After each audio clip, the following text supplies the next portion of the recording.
It's a showdown of big blockbuster books this week as we get both No Justice, Avengers, and more. What's up, everybody? I'm Stan, and welcome to Detail Comics, where we go over comics in detail. This is Preview Picks, the show where I go over the comic books coming out on Wednesday, give you an idea what they're all about, and whether there's something you should talk to your comic book shop about. Make sure you subscribe to get more of these every single Monday. The first book that I want to talk about is Damage number 5, which kicked off DC's New Age of Heroes, and overall this character is kind of like a Hulk parallel, and he's been dealing with a lot of different situations when it comes to the DC Universe. So he's had conflicts with Wonder Woman, Poison Ivy, and now we're seeing a little bit more of an internal conflict, so that's going to make for a little bit more interesting premise. It's a book that I'm continuing to pick up just because it seems like one of the most interesting as far as the character kind of goes, and it's the original one, so it's the one that's going to be kind of setting the trend for the rest of the series. Also coming out from Marvel, we have AllNew Wolverine number 35, written by Tom Taylor, and this is the last story of Laura Kinney in the proper Wolverine solo title. So she is in the future, she's the Queen of Madripoor, she's taking on Victor Von Doom, who's kind of isolated himself in Latveria, and it's the only real outpost for any kind of illegal or illicit activities. Weapons are getting exported from there, and Laura is trying to bring about world peace. So let's see what she can do in her final installment to make that happen. Over at Image, we have Kick-Ass number 4 from Mark Millar and John Romita Jr., and overall this is continuing a story of a brand new Kick-Ass,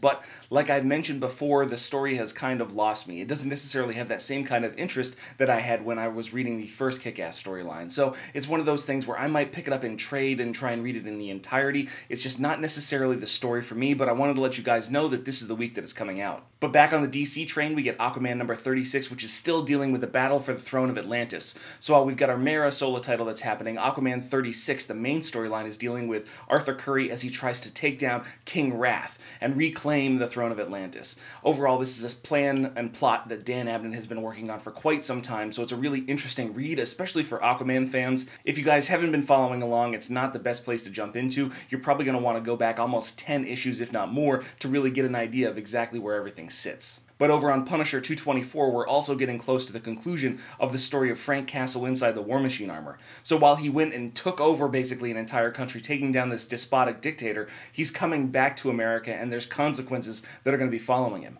So while Matthew Rosenberg's been setting up this whole War Machine arc, what we're going to be doing is actually stripping the armor away from Frank Castle, not necessarily in this issue, but over the next few, that are going to get him ready for his relaunch, which is going to be happening in August. So we're going to get a brand new Punisher number 1 in August, but it's going to be continuing with the same writer, Matthew Rosenberg, and it's going to be putting Frank Castle back into that more street-level urban setting. Then one of my personal favorite books that's coming out right now is Gideon Falls, and number 3 is coming out, which is dealing with the Black Barn. So the Black Barn is a relatively interesting concept. It's kind of like a gateway to hell that is really dealing with a bunch of different things. We've seen a resurrected father who's no longer dead. There's a lot of other different stuff that's coming on, and overall, I really love this whole like Greg Smallwood variant which is coming out. So it's just, I'm a fan of Smallwood's art, and then I'm a fan of Jeff Lemire, and of course you've got Andrea Sorrentino. There's just a really good group of people that are working on this title, and it's relatively intriguing. So it's one of those things that I'm going to continue to check out, and as long as I'm doing it, I'm going to be letting you guys know about it as well. Another book I'm continuing to pick up is Liam Sharp's The Brave and the Bold Batman Wonder Woman, which has got issue number 4 coming out, dealing with this Celtic mythology and how Wonder Woman and Batman are both kind of diving deep into this mythological world that we don't necessarily see every day. Overall, the art has been pretty phenomenal. Liam Sharp does a very good job of that, and since he's writing it as well, it's very heavy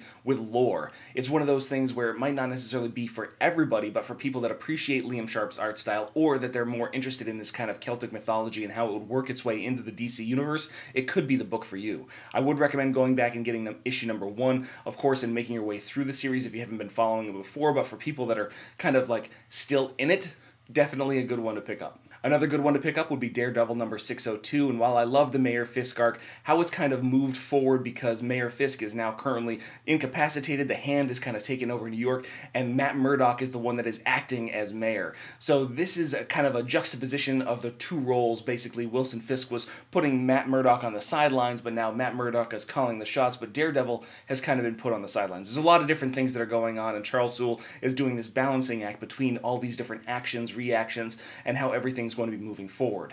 Overall, it's a pretty exciting time in Daredevil, and he's getting another book that I'm going to be talking about a little bit later, but this one is the main one you should be grabbing. And then back over at DC, we have Paul Dini's second take on Harley Loves Joker in issue number 2, and while this is only a 2-part miniseries, it's one of those things where they let Paul Dini jump back into the world of Harley Quinn, the character that he helped create, and it's going to be some sort of kind of fun romp. I'm going to be honest with you, I did not pick up the first issue, so I don't exactly know what's going on. I've heard some mixed reviews on this one, but it's one that I want to make you guys aware of. However, a book I have been reading is Captain America, and issue number 702 comes out, which is continuing a story of Captain America without Steve Rogers. So we're dealing with Jack Rogers, his great-great-great-great-great-grandson. You know, deep in the future, we've got a fracture of the time stone caused by Stark Wars, and what we have is a situation where the Kree has infiltrated the United States, the American people, and they have kind of created this super soldier serum that has given us great longevity, but also turned every American into a sleeper agent for the Kree Empire. So this is the result of Steve Rogers' ideology moving forward into the future, and what we're gonna get out of his great long-lost grand descendant, or whatever the hell's happening. So Mark Waid is going to be finishing out his run on Captain America before he takes over Doctor Strange, and Ta-Nehisi Coates comes in to take over Captain America in July. So this is one of the last issues that you're going to get before this happens.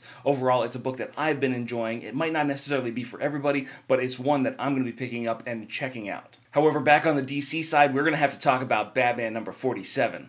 So overall, while a lot of people might feel like Tom King's chaotic storytelling, he's miswritten Booster Gold, there's all kinds of different things that are going on. This alternate Booster Gold Flashpoint has been absolutely horrendous in some people's eyes. I absolutely love this shit. It's fantastic in my eyes. I love Tony Daniel's artwork. I like this kind of whole chaotic, alternate universe, parallel timeline situation. It's just really interesting to see exactly where Tom King goes when he goes a little bit crazy, a little bit mental, a little bit off the deep end, which is why I really appreciated things like The Vision and some other things that he's doing like Mr. Miracle.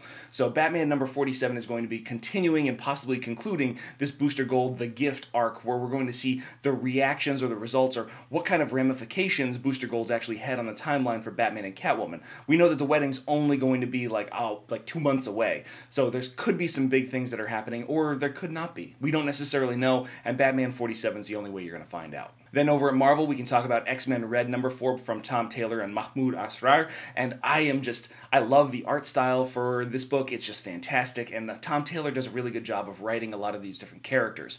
So while some people might not necessarily be super big fans of this one, it's one that I'm going to continue to pick up, and I think that it's probably one of the stronger books inside Marvel's X-Men lineup, or at least until we get through Extermination and see exactly where the chips kind of fall on that respect. There's a lot of different stuff going on in the X-Men universe right now, so it's hard to tell which one to kind of pick up, but I'm really liking X-Men Red, and it's one that I recommend to people that are X-Men fans. Then we get to the two big ongoing books that are coming out this week, and No Justice number 2 is going to be landing. Last time we saw the collaborations, the bringing together of the teams, and ultimately a fateful decision by Amanda Waller that is going to throw the entire plan in jeopardy. The Omega Titans are coming, they're on Kolu. We've got to go find these 4 cosmic trees. Who the hell are all these villains? Why are all these teams like this? And where the fuck is Aquaman? At least that's what a lot of people are asking. I don't know, Scott Snyder, but where the fuck is Aquaman? Well, he's probably back on Earth dealing with his throne, but we'll deal with that a little bit later. No Justice has really kind of captured me as far as transitioning between DC's Dark Knight's Metal into this new age of heroes, new justice, no justice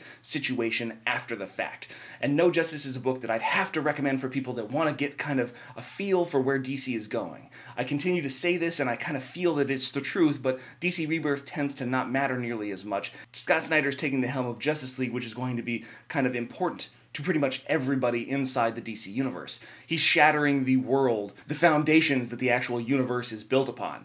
So you can't help but read it. It's mandatory for people that want to know exactly what's going on with DC inside the future. Then the other big book coming from Marvel is dealing with also giant celestial beings in Avengers number 2. So we've got the final host, we've got dead celestials raining from the sky. There's all kinds of different things in the reuniting of Thor, Iron Man, and Captain America that are bringing on these other teammates, which appear to be Jennifer Walters, She-Hulk, Ghost Rider, Doctor Strange, Black Panther. All these people are going to be coming together to kind of take on this giant task, and then we're going to kind of distill the team down to a few different people after the fact. Captain Marvel's also making an appearance, and she seems to be the one that's leading the charge to kind of go up and take care of this, but that's just because the 3 guys that are running the show, they're not necessarily up in the air yet. So Avengers number 1 was something that I really enjoyed, and I can't wait to see where Avengers number 2 goes. Hopefully Jason Aaron can deliver on that kind of magic again. Now we can jump over into brand new number 1s, so we'll start off at Dark Horse, and we've got Ether Copper Golems number 1, which is continuing the Matt Kint story, which I believe has David Rubin on art, and this is, well, Ether's a really interesting kind of place, because you can't get there unless you try to kill yourself, which is At least that's how it started out in the first series. I didn't follow through for the entire series. It just didn't quite capture me enough to displace some of the other books that I was reading. But Copper Golems is another opportunity for people to jump into Matt Kint's world that he's building over in Dark Horse that's dealing with his whole Ether universe. So it's one that I'm going to have to make you guys aware of. Also, the other Daredevil book that I was talking about is Infinity Countdown Daredevil #1, where we see Daredevil going up against Turk Barrett, who happens to have the Mind Stone. So you've got this person that seems to have come out of the Daredevil Marvel Netflix universe, plus a little bit of comic lore, and he's just kind of taking this Infinity Stone and he's winning at gambling and kind of like these Chinese gambling dens and all kinds of stuff, and Daredevil is going to try and take him on. And that's how Daredevil gets into a battle for the Infinity Stones. I'm not necessarily sure if I'm going to pick it up, but it seems like a relatively fun concept. I'm not going to lie. Also, we have Quicksilver No Surrender, which is going to be dealing with the No Surrender storyline and exactly what happened after Quicksilver reached out and grabbed that little thing that was paralyzing everybody around the world, you know, freeing the rest of the Avengers so that way they could take down the Challenger. So if you were really a big fan of No Surrender and you wanted to see more about what happened to Quicksilver after the fact, this is going to be the story of his journey through what could be the multiverse, time, space itself, and whatever other dimensions they really want to deal with. Then, bouncing back over to DC, we're going to have to talk about Superman Special #1, which is the last installment of Peter J. Tomasi, Patrick Gleason's run on Superman. It's really only Patrick Gleason, as well as a few other collaborators that are really taking on this issue, but like Action Comics Special before it, it gives the creators an opportunity to tell stories that they wouldn't necessarily have a chance to tell otherwise. Because of the move with Brian Michael Bendis, a lot of creators didn't have the opportunity to finish out what they really wanted to do. So this is DC kind of extending an olive branch, giving us a little bit more to tide us over before Man of Steel starts on May 30th. I'm a really big fan of this, and I'm probably going to do a video that's going to kind of relay a lot of different stuff about Superman Rebirth, so make sure you check that out when it comes out. Then heading back over to Marvel, we have Mighty Thor Gates of Valhalla #1, and this is just another reason to talk about Thor, or the Mighty Thor. It's Jason Aaron kind of like putting the cherry on top of his Thor Sundae for the Mighty Thor Jane Foster run. It might not necessarily be for everybody, but for people that are fans of the Mighty Thor run, this is just your real kind of last look at Jane Foster as Mighty Thor, before we kind of just go wholeheartedly into the whole Thor, Odin's son, wielding many Mjolnirs, more different hammers that he creates. So it's, if you like the previous run that just ended, this is a book for you. If you want to see how it transitions into the new run, this is also a book for you. So there's a lot of different reasons to pick up Mighty Thor Gates of Valhalla #1. Also, when we're talking about special issues, we need to talk about X-Men The Wedding Special #1, which is dealing with a lot of different stuff, but it's just clearly a one-shot that's tying into this whole Kitty Pryde, Colossus, X-Men wedding thing that's kind of competing with the Batman wedding, so it's just, I don't know. I've got to talk about it because it's a wedding special and it's dealing with this whole big cataclysmic or gigantic thing that's dealing with Kitty Pryde and Colossus, and I'm just not really interested in the wedding. I don't really care. So the Wedding Special #1 is coming out. So for people that do care, I've got to let you guys know about it. But it's not necessarily a book that's made for me. It's not something that I'm heavily invested in. So it's a real shame that I'm going to pick it up, or I'm going to take a look at it and I'm going to see if it's something that I can enjoy. But I'm just not sure that I will. Then we're down to the last two new #1s that I want to talk about, and the first is DC's New Challengers. So written by Scott Snyder, this is an indication of exactly what's been going on in the behind the scenes of DC. So while this was originally intended to be an ongoing series, because of Scott Snyder's new commitments at No Justice and how he's going to be moving that forward with Justice League, we now only get a mini-series for New Challengers, which makes me a little bit less invested in the overall storyline. Hopefully, though, it gives him the opportunity to kind of tighten things up and make things a little bit more smooth in terms of a storyline. You know, if he had a plan for like 10 issues, maybe he could just kind of jam it all into 5 or 6 fast-paced issues. That's my hope for New Challengers. But the one that I really want to talk about is Claws of a Killer #1, which is continuing the Hunt for Wolverine storyline. So while we're talking about Wolverine and these different stories, Weapon Loss is a detective story, Adamantium Agenda is this kind of big blockbuster movie story as well, and then Claws of a Killer deals in a little bit more horror aspect. So we've got some of Wolverine's greatest villains kind of taking up the mantle, trying to hunt this man down for whatever purpose that they have. So Claws of a Killer is a book that I'm really kind of excited to pick up, simply because it changes over genres, and overall I've been kind of a fan of the first issue of the other ones as well. Mystery in Madripoor is, of course, the one that I'm looking forward to the most. But Claws of a Killer is a close second when it comes to these things. So I'm excited to see where this one's going to go, and I'm excited to see what you guys are looking to pick up too. If there's a comic that you were planning on picking up that I didn't necessarily go over here, hit me up in the comments down below, and we can start that conversation about it. As always, if you like what you see, hit the like button. Don't forget to subscribe to get more news, reviews, and commentary on comic books, comic book movies, comic book TV shows and games, and anything and everything inside the world of comics.